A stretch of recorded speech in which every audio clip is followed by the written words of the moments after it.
we're going to talk about celebrating Blackness. Like, what do you do to amplify and acknowledge and love your Blackness? Hi, I'm Grasie Mercedes, and welcome back to Not Blank Enough, a podcast about everyday insecurities and triumphs. Today, I'm chatting with Rocio Mendez and Mercedes Ilarraza from the Rocio and Mercedes podcast. The Afro-Latina actresses and storytellers spoke about growing up Dominican in New York City, how the BLM movement sparked them to start their podcast, and stereotypes in the Latinx community. All this and more in this informative and fun conversation we titled, Not Dominican Enough. Hello, Rocio and Mercedes, and welcome to Not Blank Enough. Hello. We're so happy. I'm so excited. Okay, let's start with you guys telling me a little bit about your upbringing and where you're from and all that. Whoever wants to go first. Mercedes, you want to go first? I'm Mercedes or Mercedes, whatever you like. And I was born in Dominican Republic, raised in Williamsburg, Brooklyn, grew up in a really cool, fun neighborhood in Williamsburg before it was hip. Gentrified, you know, now it's all trendy and fun to be there. When I grew up, it wasn't as fun to be there, but it was great. Yeah, and I had a great upbringing. I started off in public school, then went off to private school, which was fun. And then I went away to college, so had that whole going away experience. I think I was probably the second one in my neighborhood to go away to college. So that was like a big deal. Yeah. Thought I wanted to be a lawyer. But I really just liked the stage that the courthouse is. And and then I went off to study acting and writing. And here I am. I didn't know you were from Williamsburg. Do you know that my mom, my dad, my grandparents, my whole family is from the south side of Williamsburg? My first spec script is called Williamsburg and about the intersectionality of Dominicans, Hasidic Jews, and now hipsters. I feel like we probably are related or have crossed paths, or my family, because that's crazy. Yeah. Yeah. Wow, we'll get into that later. And Rocio, tell me a little bit about yourself. Yeah, what's up? I'm Rocio Mendez. I am first generation Dominican, Puerto Rican, born and raised in Hell's Kitchen, which is Midtown Manhattan, New York City. From pretty young, I knew I wanted to act, so I did the whole performing arts middle school, performing arts high school. Eventually, my last year and a half of high school was in San Francisco, which was amazing. I also went to college thinking I would do either law, like some type of law, or public administration, kind of following my mom and my sister's footsteps. And soon I realized I hated it. So I dropped out of college and was kind of wandering on my own for a little bit. And finally I was like, no, you know what? Let me just do what I love and just act. So I finally went back to school.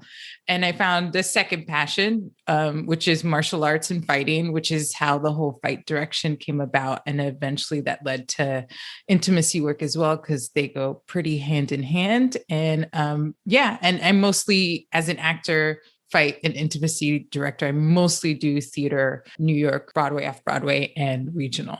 Oh, cool. Yeah. That's funny. I'm also first generation, first one born here. And I also did that thing where I was like, I can't be an actor. I have to have a quote unquote real job. Yep. And did everything else. I thought I wanted to be a lawyer, then a reporter, then I wanted to work in business. I want to do all these things. And then finally I was like, who am I kidding? This is what I love. And so I totally get it. And then how did you guys meet? How do you know each other? We took a really dope, writing, filmmaking lab class. They unite actors with writers and directors so that they can create their own films.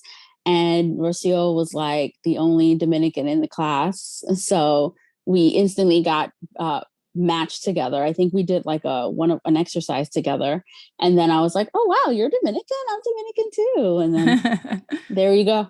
Yeah, it just took off from there. Yeah. And then when did you decide and why did you decide to do your podcast? We had been wanting to work again together. since that lab class. And we actually produced a short film that's being edited by our editor right now that we're really excited about. Congratulations. And we were like, what else are we going to, like, what's next? What's next? And then the pandemic hit. And we were still like, no, but let's keep chatting about what we're going to do. And at the time I was living in Brooklyn. So we were pretty close together. We felt pretty safe to still be around each other a bit since we were, it was only us hanging out. Yeah.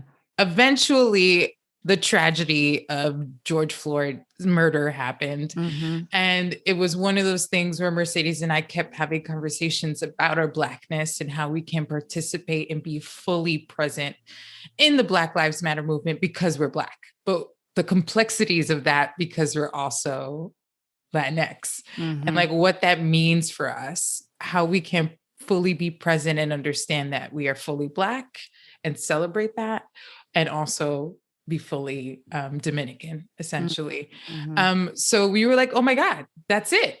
Like, that's what we got to talk about. Like the complexities of this, but how we feel we're different is we want to look at our African heritage from a place of celebration. And we wanted to celebrate that side, acknowledge that side and highlight people who acknowledge that side, because it is often, as we all know, pushed aside, ignored, and not brought attention to. So we were like, we're going to make a podcast where we pay attention to it. And not accepted. Like, even though we look a certain way, we somehow are taught, no, you're not Black, you're Dominican. And exactly. It's like, that, have you seen me? Do you look in the mirror? So I totally get that. And that's actually why this podcast was born. Same thing, middle of, the pandemic and BLM and George Floyd, and me kind of looking inside myself and my Blackness because I have a similar upbringing as you guys. And I talked about this before on this podcast where like there is a level of colorism and anti-Blackness in the Latinx community that a lot of people don't acknowledge or face. And now I think people are starting to talk about it, which is great. But for me personally, growing up in New York City, Dominican mom, Dominican dad, they broke up pretty young, had a white stepfather, didn't really speak Spanish growing up. Like my grandmother would speak Spanish to me. I would answer in English. Always kind of feeling like not Latina enough, not Black enough, definitely not white. Like, where do I fit in? And that's kind of where the Not Blank Enough came up. And then I remember seeing your podcast and seeing what this was about and be like, oh my God, yes, they're doing it. Like you're basically doing that on a hyper specific level, which I love because so many people can, I think, connect to that and understand this upbringing or conundrum, if you call it. And it's so nice that you're like accepting and celebrating it.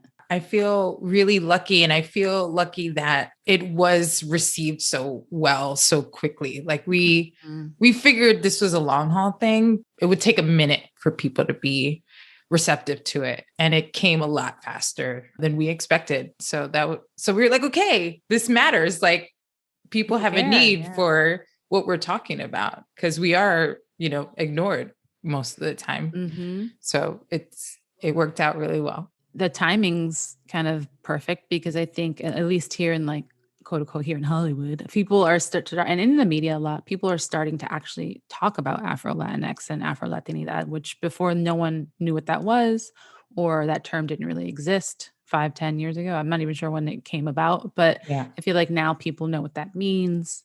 A lot of people still don't know what it means. I've heard some ridiculous. I actually had someone ask me if it meant that I was a Latina with an afro. Oh, really? What? And I was like, no. Yeah. Yep. Wow. And then I had someone say, are you Afro-Latina? And I was like, yeah, I'm Dominican. They go, but where does the Afro come from? And I was like, okay. Let me explain. Yeah. So what have you guys come across with all this? It's been a journey. I mean, it's really been a journey for us both of, for me, I didn't feel like I got the full history of, where what Dominican Republic is, where does, you know, what are, you know, where does it come from all? So, I mean, it was great that we had this platform, this podcast, so that we can bring in, like, we were really fortunate. We got an anthropologist on, we have a historian, you know, so we were able to ask like really basic questions about who we are and where we come from. So I feel like it's been a really great learning journey for me of like who I am, you know. But another thing is like, I'll admit it, I used to be pretty judgmental on like people who didn't understand, like people who are Dominican, who didn't really understand like race relations or what's going on here with Black Lives Matter. And so having the historian on there, he broke some things down there about like where it all comes from that really opened up my eyes to how people identify. Like we ask people all the time, how do you identify? And we get so many different answers, but it's because of people's journeys of where they are and what they've been through. So it's definitely been a learning journey for myself to learn more about who I am, but also like have reverence for where people are in that stage of accepting that we're Black. You know, it's very interesting to see the difference. Dominicans that are raised in Dominican Republic, what they think about, you know, race. And then you ask Dominicans raised here, and it's a completely different experiences and answers. Yeah. What's like an example of that, like something specific that kind of struck you? There's so many. I mean, I'll talk about it. I won't mention any names. No, that's fine. You don't have to out anybody. I won't out anybody. A couple things. One is we had someone recently who, I'm just going to say it, Mercedes, don't be mad at me. Essentially, we had a guest on recently who just said that like discrimination and racism happens because of energy. And like, if you have negative thoughts or negative thinking or think about it, you would attract it. And, you know, I'm going to be honest, Mercedes broke it down. It was like, not really. Like, you know, you do like, when you walk into these, you know, spaces, sometimes they're going to judge you by your skin tone. Like it struck me, but it also reminds me that the unfortunate thing, and Mercedes is going to tease me by saying this, but like this white supremacist concept that is like, I think really, really real, because that is a product, a symptom of white supremacist culture and ideology, just assuming like, oh, no, it's because you're attracting it. It's like, right. You're ignoring the reasons this is happening. We also were on a panel recently because we go to a lot of different Afro-Latinx things and to inform ourselves and to inform our podcast. And we had a woman recently say something like, oh, the reason why women straighten their hair is so that they could buy a house or a job, and you shouldn't judge them for that. And it made me upset because I was like, that's not the point. You know what I mean? The point is that we should be able to wake up, and how we wake up is how we're received. And we don't have to alter our image. I was going to say, it is the point that the fact that she feels that she needs to do that in order to get a house. It's just like, that's crazy and that's not right. And that's like, how do you not see the wrong in that is, and also like, as I stay here with my straight hair that I was just thinking about because I blew it out because my curls need a haircut, and that's a whole nother story. But speaking of hair, like I didn't go natural till I was 35 because I had no idea that my hair could be curly. From a young age, like most Dominican little girls, my hair was straightened, and I went to the salon every freaking week and spent, you know, hours there as I got rollers put in my hair and all that. And I remember when I first moved to LA, seeing like biracial girls with curly hair and being like, oh my God, I wish my hair did that. Not knowing that my hair does that if I would just stop straightening it and relaxing it and doing all this shit to it, because it's so ingrained in us that we don't even, like, I never even took the time to think like, oh, what would happen if I didn't do this to my hair? Like, what would it look like? Yeah. And that's only because my mom was taught the same thing. Her mom was a white Latina Dominican, but she had like straight hair that you didn't have to do anything to. And so then she didn't know how to handle her daughter's hair, who was curlier and kinkier. So she straightened her hair. And then my mom in turn straightened my hair. Now, at least I feel like people are becoming aware of like the natural hair movement, embracing their hair as it grows out of their head. Quite frankly, now I have the option to wear my hair curly or straight. Whereas before, when I was like chemically straightening it, it was that one way. And now I can love it anyway. Yeah. It should be a personal choice, not a choice because you want a job. That's completely, that should not qualify you. You know what I mean? You are the same person, right? No matter what. So that was also really interesting. So sometimes, although this has been a very healing process for me having this podcast, it is still sometimes hard to receive some of the ideology we come across. But Mercedes is very gracious. I have to admit, she's very like cool and non-judgmental. She's a Buddhist, so she's super like, "Woo, we're fine. We'll just do our thing." I'm angry. I'm like, "What? This." Well, that's a good balance. Yeah, it's a great balance. I like want to keep arguing, and she's like, "No, it's okay. They're them," and it is a good balance because I would get in, and she calms me down. Thank God. Yeah, of course. And growing up, what did you guys feel were your blanks growing up? Did you have one? Did it relate to being Afro-Latina, or was it something else? I would say it would be not Dominican enough. Sometimes, because I was born in Dominican Republic, but I came here as a baby. I was raised in New York. I kind of straddle between, I was talking to my boyfriend about this. He's like, "Man, you're first gen, because you're pretty much like living here. You're raised here." Yeah. But I'm like, no, I was born on Dominican soil, like I'm fucking Dominican, I'm an immigrant. Yeah, I'm an immigrant. What are you talking about? So, but then, you straddle that between spaces of like, you go back to Dominican Republic and they're like, whatever, you're American, like get out of here, but then you're here and you feel so connected. I feel so connected to Dominican Republic, even though I don't spend a lot of time there. So it's just like, it's like this like balancing act sometimes. Yeah, I like that. Not Dominican enough. I totally get that. And then Rocio, for you? Yeah, I was going to actually say the same. It's like being a really, really, really dark-skinned Dominican growing up first generation and having that confusion of wanting to assimilate essentially and be like my friends in the Upper West Side and Hell's Kitchen who were majority white, but then going home and, to the salon, and I remember I was 13 and I was just tired of getting my hair relaxed, blowing it out. I was like, shave my head. Did you shave your head at 13? Yeah. Wow. My aunt owned a salon and she was very resentful. So she started from the top and went back. Oh my God. And it was little things like that just didn't make me feel Dominican. I mean, I wasn't Dominican enough. And I basically lost the language. I remember speaking Spanish growing up, but I was teased a lot also. Like I said, my aunt owned a salon. So I had a lot of family there who would just hang out there, and including me. And I would speak Spanish and get teased about it. So I just stopped because it wasn't good enough for them. I didn't want to straighten my hair anymore. I wasn't speaking the language. I would get kind of pissed when salsa was on till 3 a.m.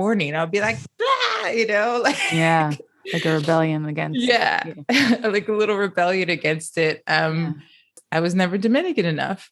I still don't feel Dominican enough, especially now. I think the older I get, I feel less Dominican because I'm like, it's been so long since I've been there. It's been now that all my grandparents have passed.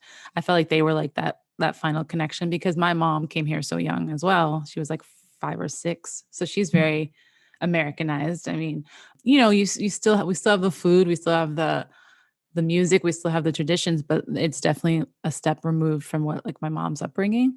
Not only have I felt not Dominican enough, I've just felt not Latina enough in general. Like, that whole thing with what society says or thinks a Latina should look like versus what the three of us look like.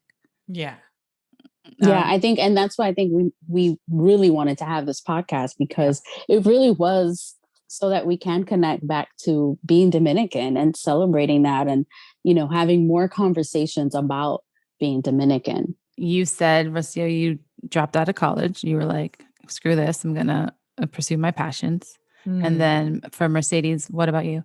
I went to college, I graduated and I went and got a corporate job And so I did the corporate life. I kind of always did the corporate life, but with the passion. And so I felt yet again that I was in between two spaces all the time of, hiding a part of who I am, or it would spill out at jobs. Like my artistic creative side would come out in really inappropriate ways, or just, someone asked me to do a presentation. It's going to be like super creative, super artistic. And they're like, we just wanted you to like, just do a table, like, things just like a that. Chart. Just a simple chart. Yeah.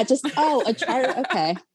So I kind of did those. And then, I guess the corporate job to support the passions. And so I would be running to auditions or taking writing classes at night, or, lying and going to an audition during lunch. Now, like more recently, has your blanks changed at all? And are there any blanks that you have that have nothing to do with your race or identity? It's interesting because like now that we're, Gracie and I, we both auditioned for this amazing show that's coming out.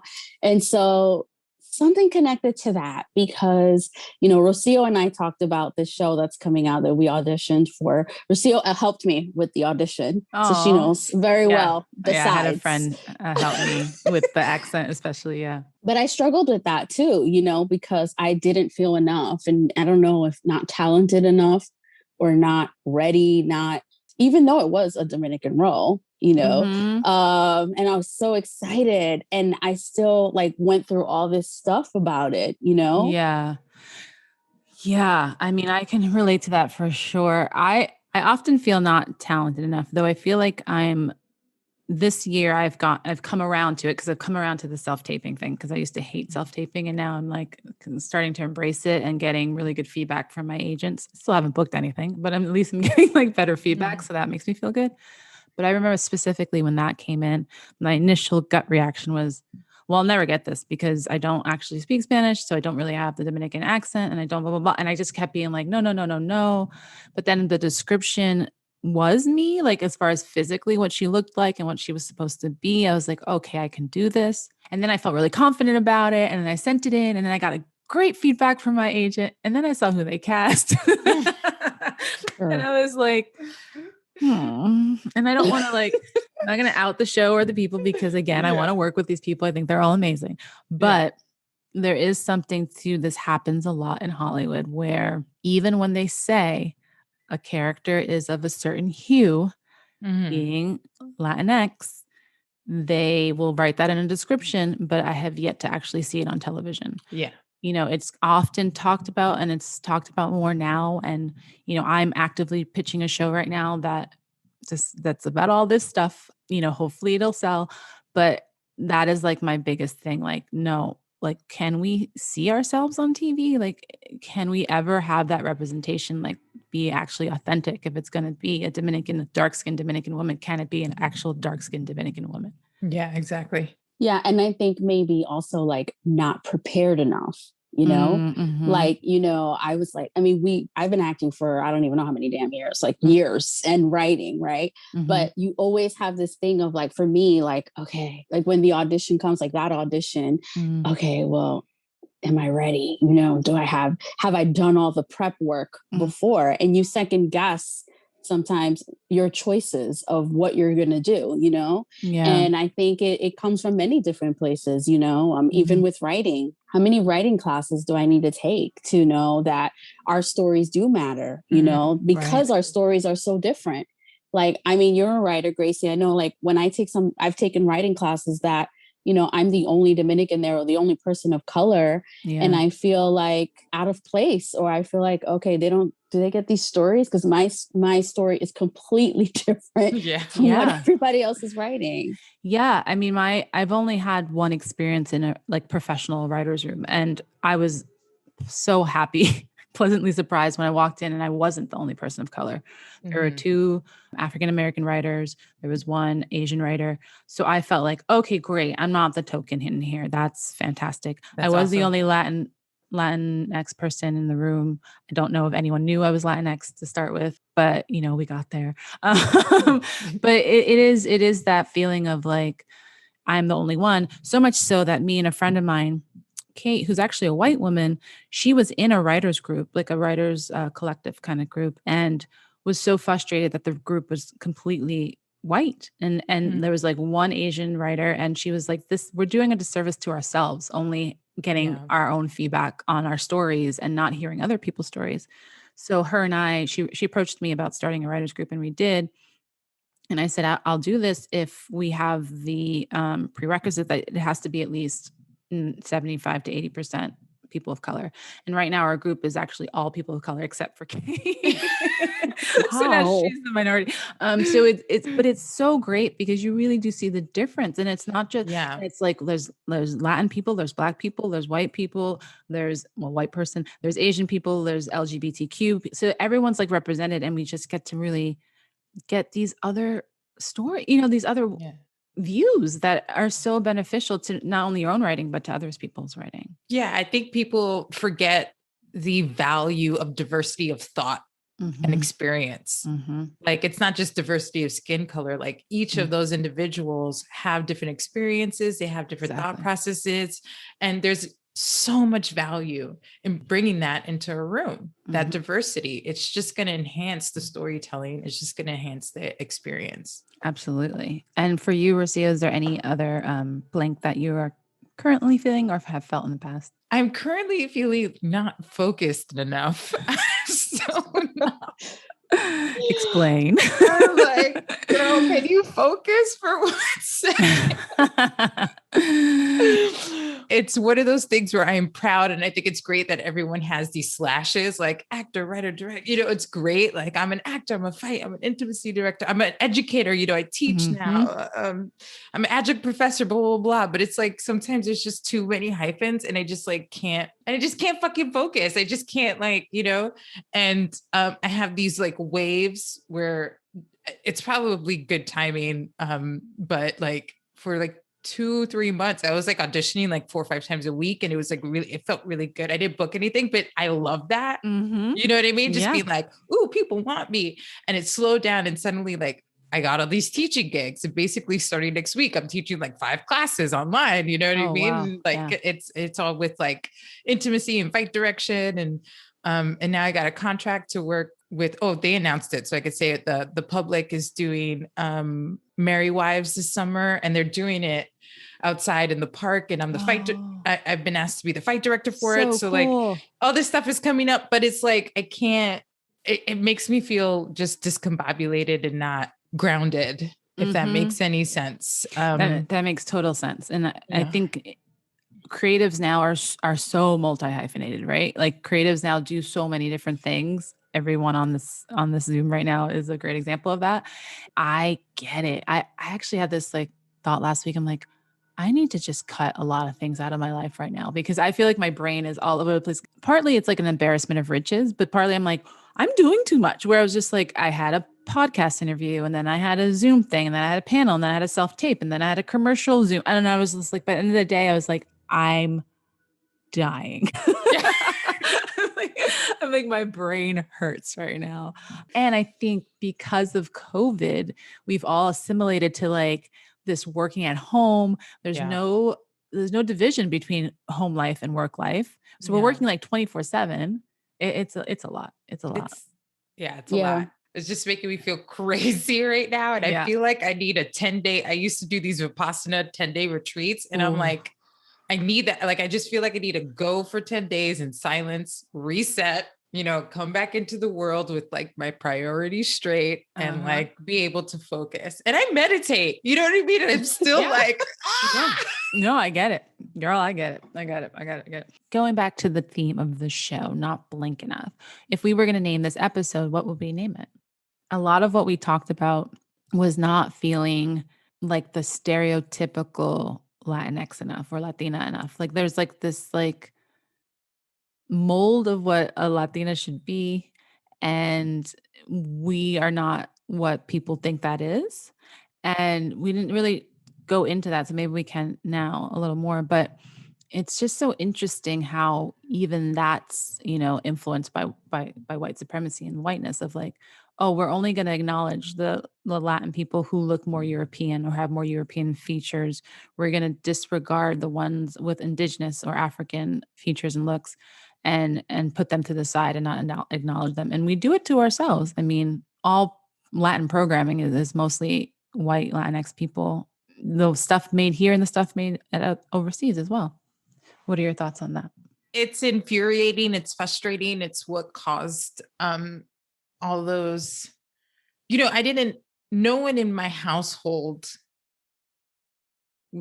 told me that like it sucked to be Black or, anything like that. It's literally programming around, like no one had to tell me that to be 6 and be like, hey, I wish I was white. You know what I mean? So it's kind of infuriating because it erases our existence. It doesn't make you feel good. It makes you feel insecure. It's all the negative stuff, which is white supremacy doing its job, right? That's what it's supposed to do, make us feel less than.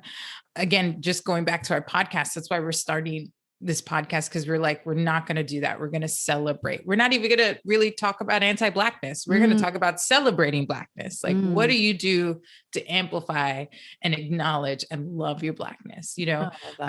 I guess my thoughts are like, it's infuriating because till this day, those thoughts still creep up and they might not never go away.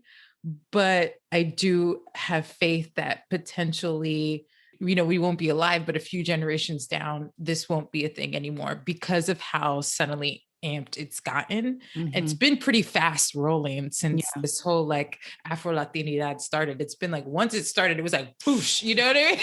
Yeah, totally. Everywhere.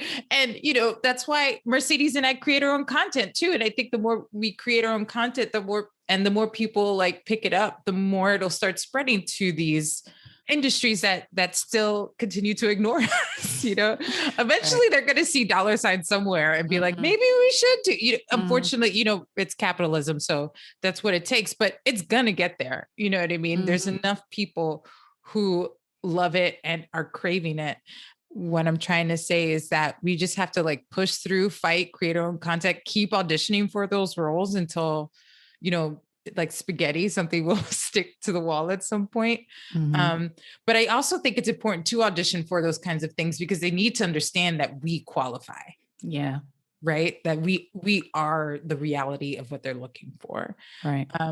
If we keep going and keep pushing and keep creating this content like we're creating, I think eventually it's going to nudge and change. And that means consciousness will change because the more young people see Black Latinos, Latinas, Latinx people out there, the more normalized it is, et cetera, et cetera. It's just going to snowball. Yeah. Like I was listening to your other episode, Not Latinx Enough.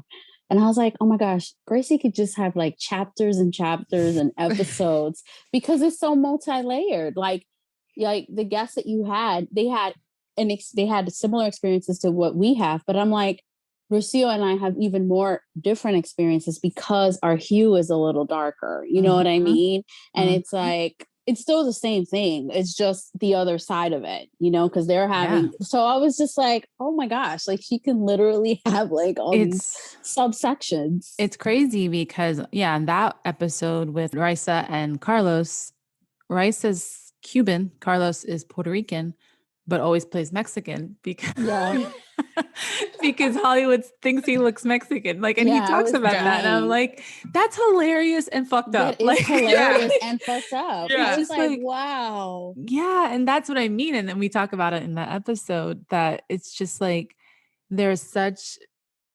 stereotypes and preconceptions of what we should look like. And it's just crazy because it's so specific to even like the type of Latinx you are.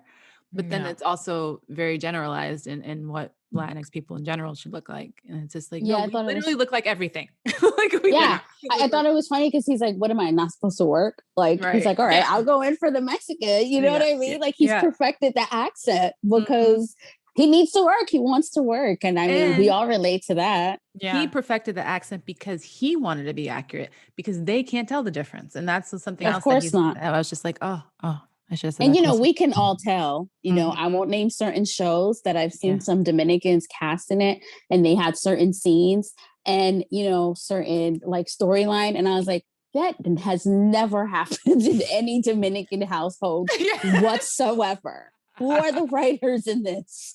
You know? Right. So, you know, I think that's interesting that, you know, they sometimes they'll just have people on a show and they're like, okay, they're Dominican, whatever, they're Latino. Okay, yeah, they all have the same nuances, the same story. I'm like, no, I can tell this person is not Dominican at all. No one's Dominican here.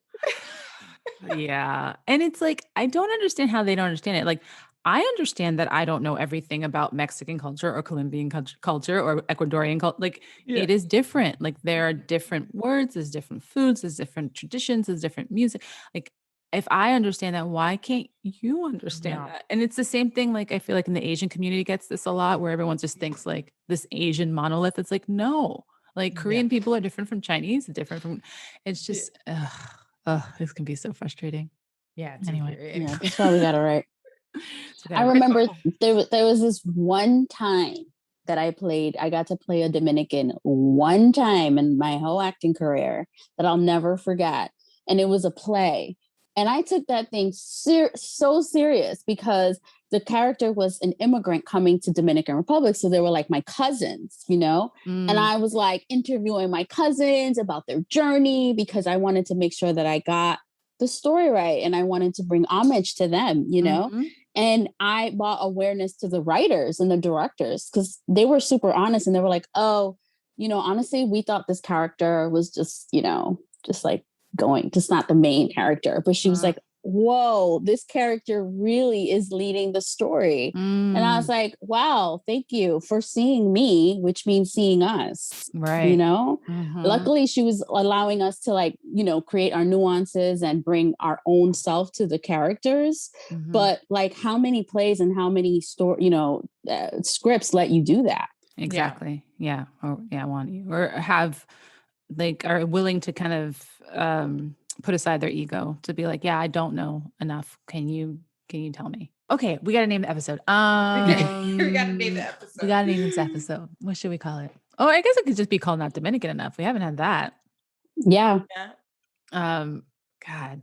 You think people will get that? Because like, look, we're Dominican here, and look, there's 3 different Dominicans here, and look, and we all connect, and we all have different stories. Yeah, and we like look different. Like we're like even in our blackness, we are like different shades. We have different hair. Like it's just like, come on, people, don't you get it? And like different experiences. My Spanish sucks. Like you have, you know, you were born there. It's just like. Yeah, I think it needs to be Not Dominican Enough. I think so too. That's actually what I mean. Duh. Yeah, of course. That's the name of the episode. Not Dominican Enough. Okay, great. Well, thank you, ladies, so much. This was so much fun. I could talk to you all day long. Thank you for listening to Not Blank Enough with me, Grasie Mercedes. You can find out more about today's guest in the show notes. Please subscribe to Not Blank Enough wherever you get your podcast and follow us on Instagram at Not Blank Enough Pod. Also, if you like what you hear, please consider a rate and review. Our show today was executive produced by Grasie Mercedes and Dave Hill and produced by Douglas Sarine and Colleen Beasley. Not Blank Enough is a Gumption Pictures production.